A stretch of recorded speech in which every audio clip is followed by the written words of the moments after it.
Je vous le disais en titre, la Bretagne n'en finit pas d'être touchée par les inondations. La nuit dernière, de très fortes pluies ont provoqué la montée des eaux, notamment à Quimperlé où le niveau atteint la cote d'alerte. Les habitants, aidés par les pompiers, ont commencé à quitter les maisons situées dans les zones inondées. Et Jacques Chirac, ce soir, exprime sa profonde sympathie et solidarité aux Bretons, affirmant que la nation les aidera à surmonter ces nouvelles épreuves. Reportage Jacques Deveau. Les Zodiacs ont repris du service, prêts à toute éventualité.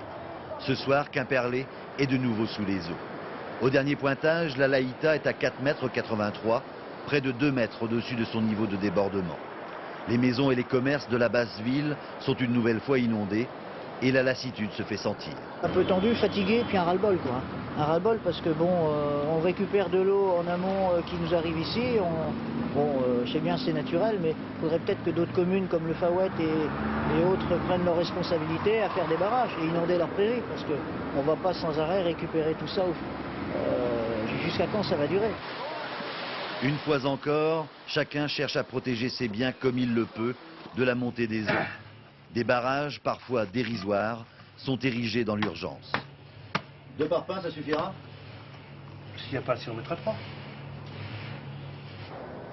Les commerçants qui ont réouvert depuis la dernière crue se méfient. Alors, ils protègent de nouveau leurs articles et les placent le plus haut possible. Bon, on est en train de sauver les vélos là, parce qu'en prévision de la montée des eaux, on a peur que ça rentre dans le magasin de nouveau. Donc on fait le maximum quoi. Une fois ça suffit quoi. Une fois ça suffit, oui. Donc on va au moins sauver l'essentiel. Aucune panique ne touche la population. Les habitants ont quitté les maisons les plus menacées. Les autres s'installent à l'étage et attendent la décrue résignés en espérant que la pluie cesse enfin. On est tous à regarder le ciel, à attendre que viendra pas. C'est une situation un petit peu frustrante et difficile puisqu'il y a beaucoup d'anxiété dans la population, mais c'est comme ça. Ce soir, la crue s'est stabilisée à 50 cm au-dessous du niveau atteint le 12 décembre dernier. La météo devrait être plus clémente ce week-end et favoriser la décrue. Et ce